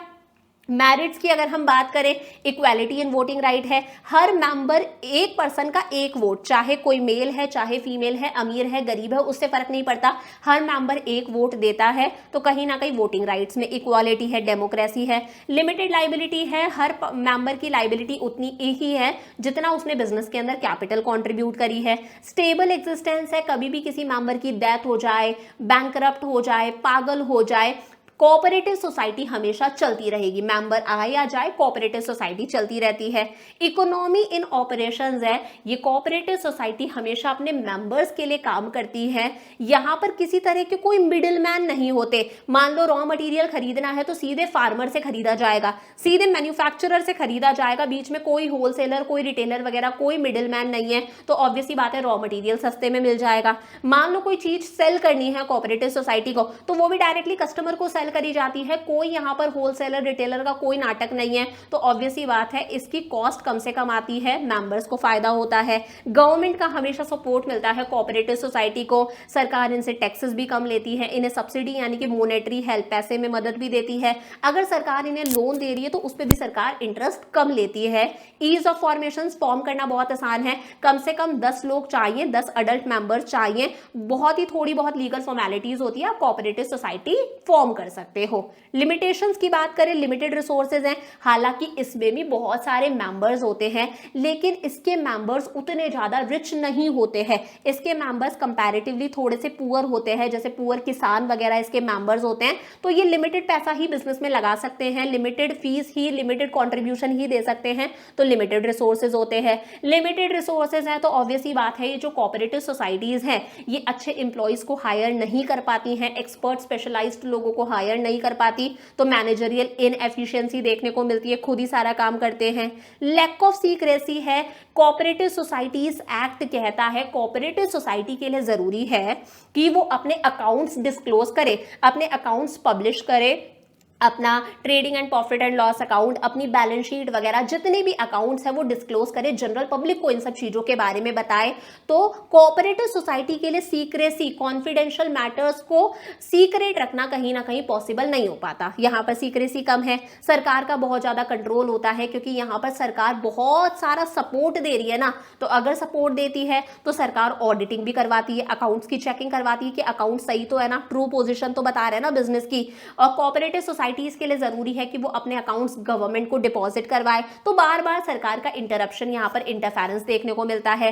डिफरेंस ऑफ ओपिनियन, इतने सारे जो कोऑपरेटिव सोसाइटी के मेंबर्स हैं वो वोट देकर एक मैनेजिंग कमेटी इलेक्ट करते हैं, और ये जो मैनेजिंग कमेटी है इसमें बहुत सारे लोग होते हैं, हर किसी का अपना अपना नजरिया है, अपने अपने व्यू पॉइंट्स है, कोई कुछ चाहता है कोई कुछ चाहता है, तो कई बार सबके ओपिनियंस अलग अलग हो सकते हैं, कॉन्फ्लिक्ट्स, लड़ाई वगैरह पॉसिबल है, यहाँ पर समझ में आ गया। आगे देखो, बात करते हैं टाइप्स ऑफ कोऑपरेटिव सोसाइटीज। हमारे पास में 6 तरह की कोऑपरेटिव सोसाइटीज है। नंबर 1 है कंज्यूमर्स कोऑपरेटिव सोसाइटीज, बहुत ही आसान सा है। कंज्यूमर्स कोऑपरेटिव सोसाइटी के जो मेंबर होते हैं ना वो कंज्यूमर ही होते हैं। इन कोऑपरेटिव सोसाइटी के जो मेंबर्स होते हैं वो कौन होते हैं? कंज्यूमर्स होते हैं। अब देखो, कंज्यूमर्स, आप, मुझे, हम लोगों को क्या चाहिए?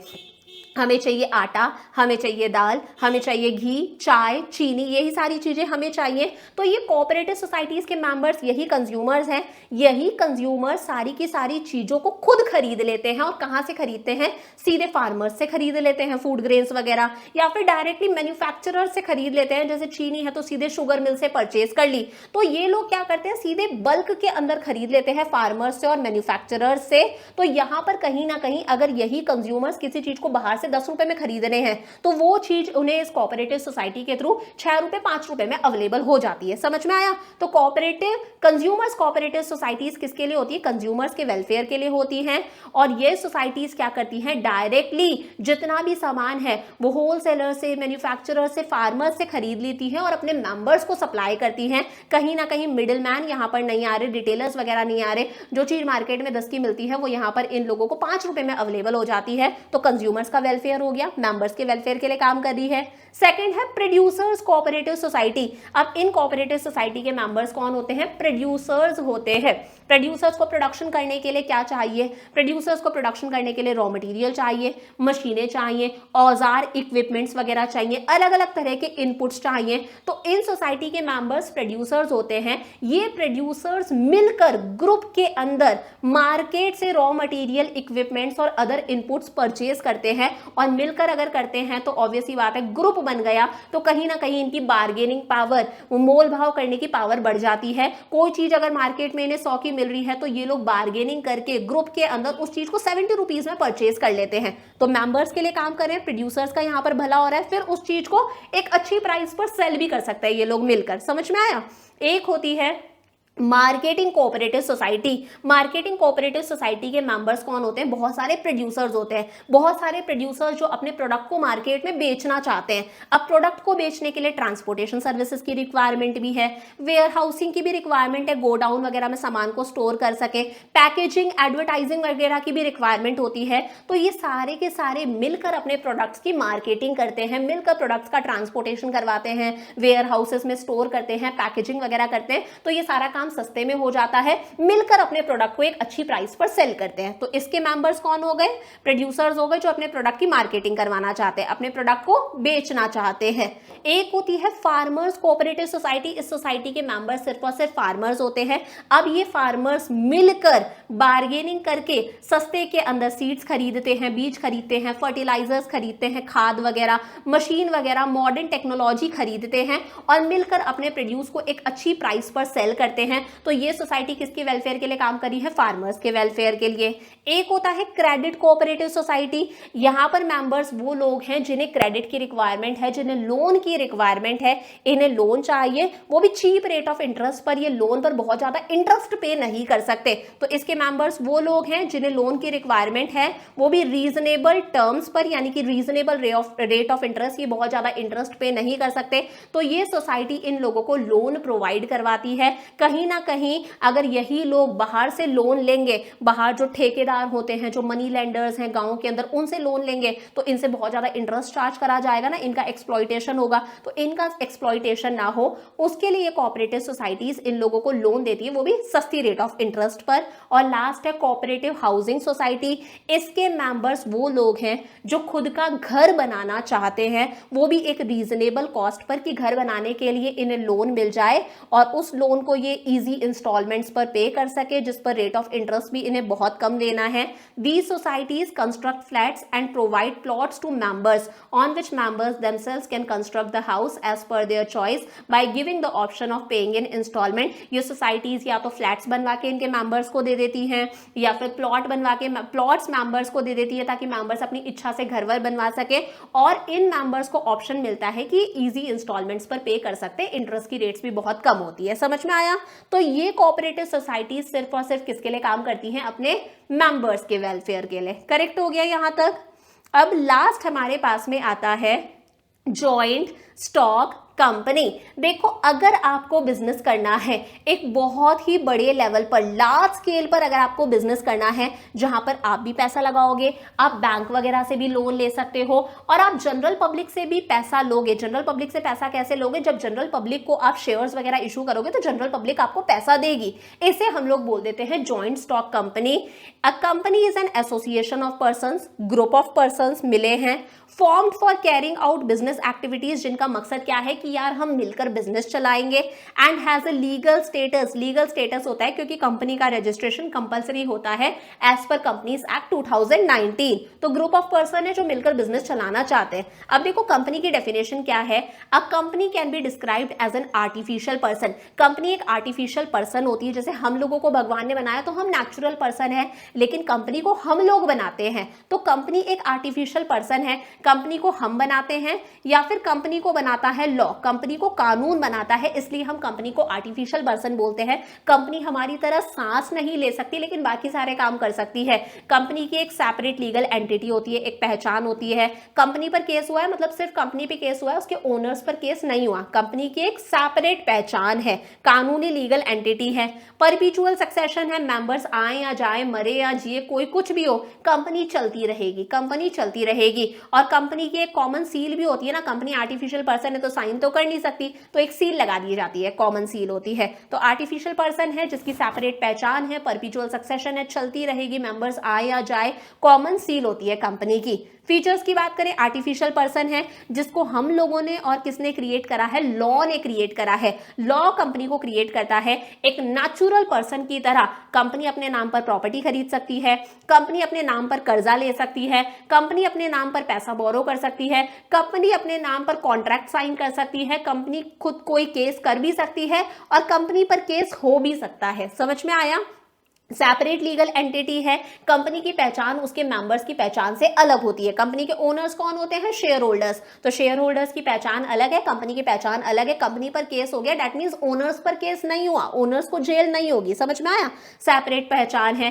कंपनी को अगर फॉर्म करना है तो बहुत ही ज्यादा टाइम कंज्यूमिंग है, बहुत ज्यादा टाइम लगता है, पैसा बहुत ज्यादा लगता है, बहुत ही ज्यादा कॉम्प्लिकेटेड प्रोसेस है, लीगल फॉर्मेलिटीज बहुत ज्यादा है, पेपर वर्क बहुत ज्यादा है। परपीचुअल सक्सेशन है, चाहे किसी मेंबर की डेथ हो, कोई मेंबर आए या जाए, कंपनी चलती रहती है। अगर कंपनी को बंद करना है तो एक वाइंडिंग अप का प्रोसेस फॉलो करना पड़ता है, तभी कंपनी बंद होती है, अदरवाइज कंपनी चलती जाएगी, है ना। परपीचुअल सक्सेशन है। पूरा का पूरा कंट्रोल किसके हाथ में होता है? जितने भी शेयर होल्डर्स होते हैं वो इलेक्ट करते हैं बोर्ड ऑफ डायरेक्टर्स को। ये बोर्ड ऑफ डायरेक्टर्स होते हैं, ये सारे के सारे डिसीजंस लेते हैं, सारा कंट्रोल इनके हाथ में होता है। लायबिलिटी की अगर हम बात करें, हर पर्सन की लाइबिलिटी इतनी ही है जितना उस पर्सन ने कैपिटल कंट्रीब्यूट करी है, जितने उस पर्सन के पास में शेयर्स हैं। लाइबिलिटी कैसी है? लिमिटेड है, अनलिमिटेड लाइबिलिटी नहीं है। जितना शेयर है उतनी ही लोगों की लाइबिलिटी होती है। कॉमन सील है, कंपनी साइन नहीं कर सकती। अगर कंपनी को कोई कॉन्ट्रैक्ट साइन करना है तो उसके लिए कंपनी की सील लगाई जाती है, तो हर कंपनी की सील होती है। Risk bearing, the risk of loss in a company is borne by the share holders. जितना भी रिस्क है वो सारा का सारा किसे करना पड़ता है? जिनके पास में कंपनी के शेयर्स हैं, यानी कि शेयर होल्डर सारा का सारा रिस्क बियर करते हैं। समझ में आ गया? अब देखो, कंपनी के अगर हम मेरिट्स की बात करें तो नंबर 1 क्या है? लिमिटेड लाइबिलिटी है। उतनी ही लाइबिलिटी होती है शेयर होल्डर्स की जितना उन्होंने अमाउंट पे नहीं करा शेयर्स पर, ठीक है। जितने उनके पास में शेयर्स हैं उतनी उनकी लाइबिलिटी है। 100 शेयर है, एक शेयर है मान लो 500 रुपए का, तो कितना हो गया हमारे पास में? 50,000 हो गया ना। 50,000 बंदे की क्या है? लाइबिलिटी है। इससे ज्यादा उस बंदे की लाइबिलिटी नहीं है। समझ में आ गया?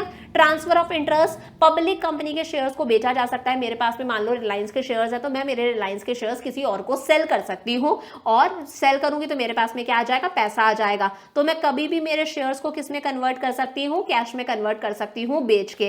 परपीचुअल एग्जिस्टेंस है, चाहे कंपनी में किसी भी शेयर होल्डर की डेथ हो, कोई शेयर होल्डर रिटायर हो, रिजाइन करके चले जाए, कुछ भी हो किसी मेंबर के साथ में, कंपनी हमेशा चलती रहती है क्योंकि सेपरेट पहचान है। स्कोप फॉर एक्सपेंशन है, कंपनी के अंदर इतने सारे शेयर होल्डर्स होते हैं, कोई लिमिटेशन नहीं है, तो जितने शेयर होल्डर उतना कंपनी के पास में पैसा, कंपनी अपने बिजनेस को बहुत ही आराम से एक्सपैंड कर सकती है, ग्रो कर सकती है।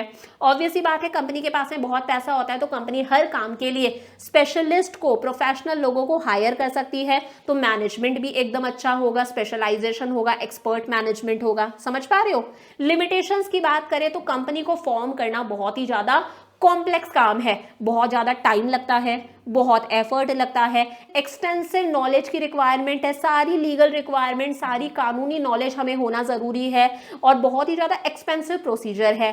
कंपनी के लिए जरूरी है कि कंपनी टाइम टू टाइम अपनी जो जितने भी अकाउंट्स वगैरह हैं, profit and loss account, balance sheet वगैरह, वो पब्लिश करवाए, ठीक है, या फिर जनरल पब्लिक को इन सब चीज़ों के बारे में बताए। तो कंपनी अपनी चीज़ों को सीक्रेट नहीं रख सकती है, कॉन्फिडेंशियल नहीं रख सकती, उसे हर बात सेबी हो गया, रजिस्ट्रार हो गया, इन सबको सारी बातें बतानी पड़ती हैं।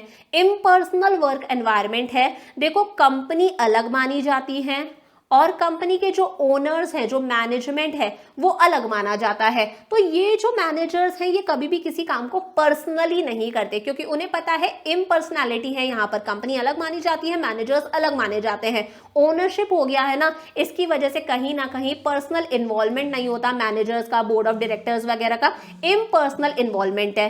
न्यूमेरियस रेगुलेशंस, बहुत ज्यादा रेगुलेशंस है, कंपनी को बहुत सारी लीगल फॉर्मेलिटीज पूरी करनी पड़ती हैं। A company is burdened with many restrictions in respect to of aspects including company को अपने अकाउंट्स ऑडिट करवाने पड़ते हैं, चेक करवाने पड़ते हैं, वोटिंग यहाँ पर होती है, अलग अलग तरह की रिपोर्ट्स फाइल करनी पड़ती है, बहुत सारे डॉक्यूमेंट्स प्रिपेयर करने पड़ते हैं, ये सारे के सारे सर्टिफिकेट्स जरूरी है, सारा काम देखना पड़ता है, सेबी के साथ में, रजिस्ट्रार के साथ में, सारा लीगल पेपर वर्क करना पड़ता है, तो बहुत सारे रूल्स और रेगुलेशंस है। समझ में आ गया यहाँ तक? अब देखो, अच्छा 3 पॉइंट्स और है। डिले इन डिसीजन मेकिंग, यहां पर जितने भी डिसीजंस होते हैं वो कौन लेते हैं? Board of directors. फिर उसके बाद में आता है top level management, middle level management, lower level management. तो एक हायरार्की फॉलो हो रही है ना यहाँ पर, तो डिसीजंस लेने में बहुत टाइम लग जाता है, इतना टाइम लग जाता है कि चीज को इंप्लीमेंट करने में हम कहीं ना कहीं पीछे रह जाते हैं, प्रपोजल्स को इंप्लीमेंट करने में कहीं ना कहीं डिले देखने को मिलता है। ओलिगार्किक मैनेजमेंट है, ओलिगार्किक मैनेजमेंट का मतलब है जब हम एक लार्ज स्केल कंपनी की बात करते हैं तो ऐसी कंपनी में बहुत सारे शेयर होल्डर्स होते हैं और सारे शेयर होल्डर्स के लिए पॉसिबल नहीं है कि वो हर बार जो जनरल मीटिंग होती है उसमें पार्टिसिपेट कर सके, जनरल मीटिंग को अटेंड कर सके, पॉसिबल नहीं है। तो इस सिचुएशन में जनरल मीटिंग को मोस्टली कौन अटेंड करते हैं? Board of directors. कौन अटेंड करते हैं? Board of directors. अब शेयर होल्डर्स नहीं आ रहे तो ये बोर्ड ऑफ डायरेक्टर्स अपनी पावर का मिसयूज करते हैं, ऐसे डिसीजंस लेते हैं जो इनके फेवर में है, जिनकी वजह से कई बार शेयर होल्डर्स को भी सफर करना पड़ सकता है। This is oligarchic management. और कई बार कॉन्फ्लिक्ट देखने को मिलते हैं। अलग अलग कंपनी के अंदर लोग हैं, जैसे एम्प्लॉइज चाहते हैं उन्हें ज्यादा सैलरी मिले, जैसे कंज्यूमर्स चाहते हैं उन्हें अच्छी क्वालिटी का सामान मिले, जैसे शेयर होल्डर्स चाहते हैं कि उनके शेयर की प्राइसेस इंक्रीज होती जाए, उन्हें टाइम टू टाइम अच्छा डिविडेंड मिले। तो हर कोई अपना अपना फायदा सोच रहा है, तो आपस में लड़ाइयां हो सकती है, कॉन्फ्लिक्ट्स हो सकते हैं। समझ में आ गया? अब देखो आगे हम लोग बात करते हैं, there are two types of companies. वैसे 3 तरह की होती है, एक और हमारे कोर्स में जो एनसीईआरटी में नहीं है उसे हम लोग अभी आगे देखेंगे। There are 2 types of companies, एक होती है प्राइवेट कंपनी, एक होती है पब्लिक कंपनी। देखो प्राइवेट कंपनी कौन सी कंपनी होती है, बहुत ध्यान से समझना। प्राइवेट कंपनी वो कंपनी है जिसके अंदर मिनिमम कितने मेंबर्स होने चाहिए? 2, और मैक्सिमम कितने मेंबर्स हो सकते हैं? 200। याद रहेगा, मिनिमम 2 और मैक्सिमम कितने हो सकते हैं? 200 मेंबर्स हो सकते हैं। समझ में आया? Does not invite public to subscribe to its securities. ये कंपनीज कभी भी अपने शेयर्स जनरल पब्लिक को इशू नहीं करती। Minimum 2 members, maximum 200। ये कंपनीज कभी भी अपने शेयर्स जनरल पब्लिक को इशू नहीं करती हैं। Restrict the right of members to transfer its shares, और इनके जो मेंबर्स हैं वो अपने शेयर्स किसी और को सेल नहीं कर सकते। मेंबर के पास में कंपनी के शेयर्स होते हैं तो मेंबर अपने शेयर्स को किसी और को सेल नहीं कर सकते। It is necessary for a private company to use the word private limited after its name. Private company के लिए जरूरी है कि वो अपने नाम के बाद में प्राइवेट लिमिटेड लगाए। फॉर एग्जाम्पल XYZ कंपनी है तो इसका नाम होगा XYZ प्राइवेट लिमिटेड। समझ में आया? नाम के आगे प्राइवेट लिमिटेड लगाना जरूरी है। तो प्राइवेट कंपनी कौन सी कंपनी है? मिनिमम 2 मेंबर्स, मैक्सिमम 200 हो सकते हैं। शेयर्स को दूसरों को सोल्ड आउट नहीं करा जा सकता, ट्रांसफर नहीं करा जा सकता, पब्लिक को डायरेक्टली शेयर्स नहीं बेचे जाते हैं, और नाम के आगे प्राइवेट लिमिटेड लगाना कंपलसरी है। लेकिन पब्लिक कंपनी कौन सी कंपनी होती है? पब्लिक कंपनी वो कंपनी है जिसमें मिनिमम कम से कम 7 मेंबर्स होने चाहिए, और मैक्सिमम पर कोई लिमिटेड नहीं है, कोई लिमिट नहीं है, मैक्सिमम कितने भी मेंबर्स हो सकते हैं। शेयर्स को ट्रांसफर करने पर कोई रेस्ट्रिक्शन नहीं है। मेरे पास में रिलायंस के शेयर है, मैं कभी भी मेरे रिलायंस के शेयर्स किसी और को सेल कर सकती हूं, मेरे पास में पैसा आ जाएगा। शेयर्स को ट्रांसफर करा जा सकता है। Is not prohibited from inviting the public to subscribe to its securities. Public को भी शेयर्स बेचे जाते हैं, जनरल पब्लिक को भी शेयर्स इशू करे जाते हैं। आपने आईपीओ वगैरह देखा होगा, जनरल पब्लिक को शेयर्स इशू करे जाते हैं। ये पब्लिक कंपनी होती है। करेक्ट हो गया? एक बार डिफरेंस देख ले। देखो प्राइवेट कंपनी में मिनिमम मेंबर्स 2, मैक्सिमम 200 हो सकते हैं। पब्लिक में 7 और मैक्सिमम पर कोई लिमिट नहीं है। अगर हम नंबर ऑफ डायरेक्टर्स की बात करें तो प्राइवेट में कम से कम 2 डायरेक्टर्स होने चाहिए, पब्लिक में कम से कम 3 डायरेक्टर्स होने चाहिए। मेंबर्स का इंडेक्स प्राइवेट में कंपलसरी नहीं है, पब्लिक में कंपलसरी है। Number of shares, transfer of shares, हमें शेयर्स ट्रांसफर करने हैं। मेरे पास में किसी कंपनी के शेयर है, मुझे शेयर्स किसी और को बेचने हैं। प्राइवेट में ये काम पॉसिबल नहीं है, पब्लिक में पॉसिबल है। और प्राइवेट कंपनी कभी भी जनरल पब्लिक को अपने शेयर्स इशू नहीं करती है। पब्लिक कंपनी हमेशा अपने शेयर्स, अपने डिबेंचर्स जनरल पब्लिक को इशू करती है। समझ में आ गया? एक और होता है, देखो हमारे कोर्स में है लेकिन एनसीईआरटी में गिवन नहीं है, 1 पर्सन कंपनी। 1 पर्सन कंपनी जो है वो सोल प्रोप्राइटर की तरह है। जैसे सोल प्रोप्राइटर क्या करता है? एक अकेला बंदा बिजनेस को कंट्रोल कर रहा है, मैनेज कर रहा है, रेगुलेट करता है। अकेला ही बंदा बिजनेस में पैसा लगाता है, सारा काम एक अकेला बंदा करता है ना, वो सोल प्रोप्राइटरशिप है। लेकिन जब वो सोल प्रोप्राइटर अपने बिजनेस को एक कंपनी में कन्वर्ट कर ले, जब वो सोल प्रोप्राइटर अपने बिजनेस को एक कंपनी में कन्वर्ट कर ले, वो अपने बिजनेस को एज अ कंपनी रजिस्टर करवा ले, तो उसे हम लोग बोल देते हैं 1 पर्सन कंपनी। क्या बोल देते हैं? 1 पर्सन कंपनी। मतलब यहां पर इस कंपनी का एक ही शेयर होल्डर है, वो शेयर होल्डर कौन है? वही उसका owner. 1 person company is a company with only 1 person as a member. इस कंपनी का मेंबर सिर्फ और सिर्फ एक ही पर्सन होता है, एक ही पर्सन इस कंपनी का शेयर होल्डर होता है जो इसका ओनर है। इसे सारे फायदे मिलते हैं एक प्राइवेट लिमिटेड कंपनी के, जैसे सेपरेट लीगल एंटिटी है। सोल प्रोप्राइटरशिप के केस में ऐसा नहीं होता ना, प्रोप्राइटर और बिजनेस एक ही माना जाता है, डिस्टिंक्ट आइडेंटिटी नहीं होती। लेकिन यहां पर वो एज अ कंपनी रजिस्टर हो चुका है तो सेपरेट लीगल एंटिटी हो गई, यानी कि बिजनेस अलग है, वो अलग है। बिजनेस पर केस होगा, उस पर केस नहीं होगा। Protecting personal assets from business liability, यहां पर उसकी लाइबिलिटी अब लिमिटेड हो जाती है, वो उसे अपने पर्सनल असेट्स नहीं बेचने पड़ेंगे अपनी लाइबिलिटी पे ऑफ करने के लिए।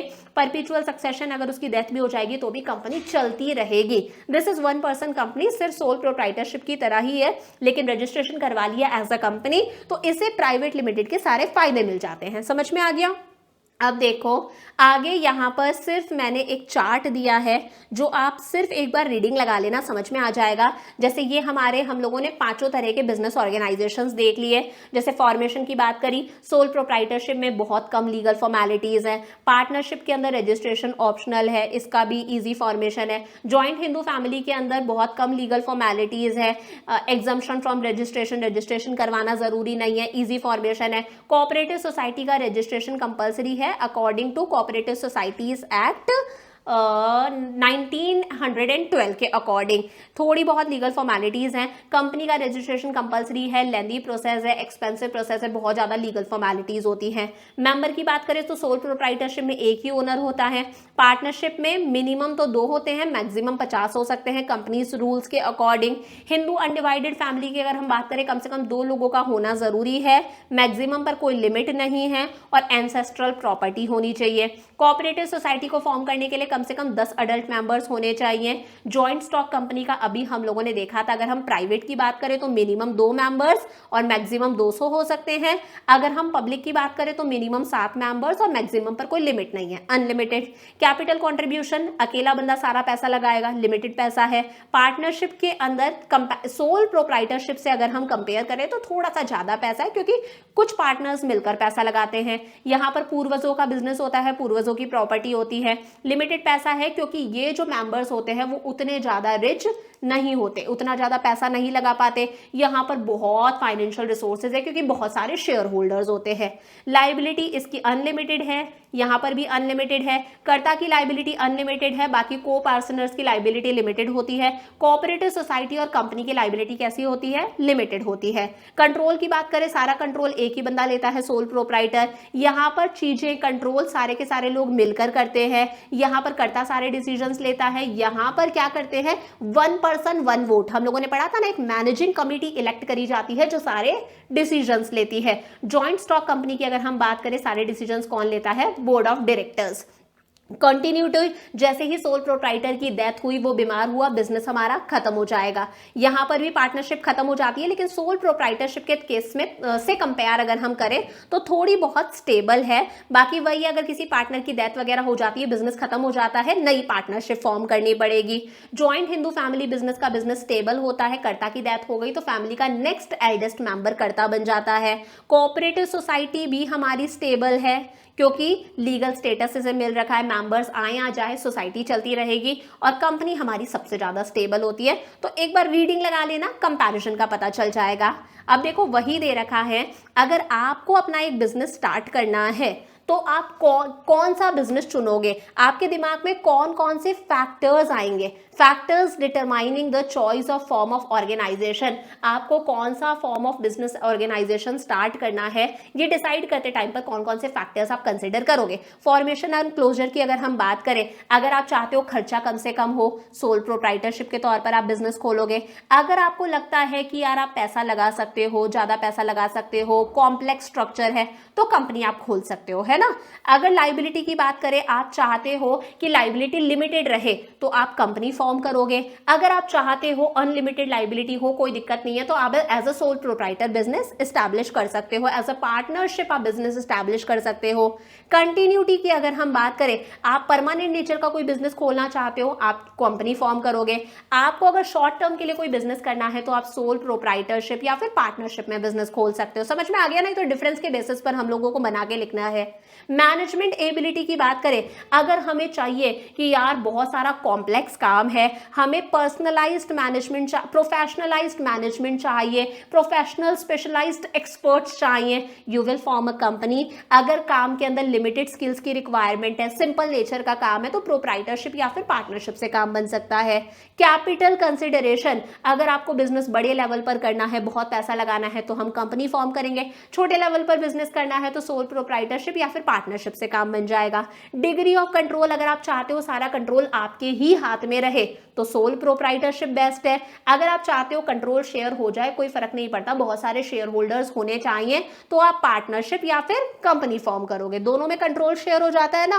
लास्ट है नेचर ऑफ बिजनेस। अगर आपका काम ऐसा है कि कस्टमर्स से डेली पर्सनल कांटेक्ट करना ही पड़ेगा, जैसे आसपास जो ग्रोसरी शॉप्स है, केमिस्ट की दुकान है, स्टेशनरी की दुकान है, कस्टमर से पर्सनल कांटेक्ट करना ही पड़ता है, then you will grow for sole proprietorship. लेकिन अगर आपको एक बड़े लेवल पर काम करना है, देश विदेश में अपनी ब्रांचेस एस्टैब्लिश करनी है, तो उस सिचुएशन में आप क्या खोलोगे? कंपनी खोलोगे। समझ में आया? इसी के साथ में हम लोगों ने हमारा चैप्टर नंबर 2 भी कंप्लीट कर लिया। It was a lengthy chapter, लेकिन हम लोगों ने वन शॉट के अंदर सारी चीजें कवर करने की कोशिश करी है। लेक्चर अच्छा लगा तो अपने फ्रेंड्स के साथ में शेयर करना, मुझे कमेंट्स के अंदर बताना कैसा लगा। I will see you tomorrow. Lots of love, bye bye.